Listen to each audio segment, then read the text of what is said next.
ऐसे हराम काम जिसे आजकल की जनरेशन ने हलाल बना रखा है। तो आइए उन चीजों के बारे में जानते हैं जो हराम है लेकिन आज कल के दौर में हलाल कंसिडर की जाती है। नंबर 1, स्मोकिंग करना मकरू नहीं बल्कि हराम है। नंबर 2, ऑपोजिट जेंडर के साथ दोस्ती रखना हराम है, चाहे आपकी इंटेंशन सही हो या ना हो, वो हराम ही है। नंबर 3, हराम रिलेशनशिप में होना ये सोचकर कि इसे हम एक दिन हलाल कर देंगे, ये भी हराम है।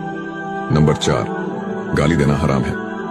नंबर 5, किसी के पीछे बात करना या बैक बाइटिंग करना हराम है।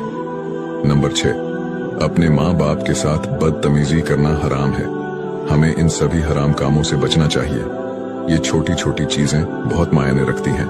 आज अल्लाह के खातिर इन सभी हराम चीजों को छोड़ देकर आगे बढ़िए। अल्लाह ताला ने आपके लिए इससे बेहतरीन का फैसला कर रखा है। इस वीडियो को जितना ज्यादा हो सके शेयर करें ताकि सब लोग इन हराम कामों से बचें।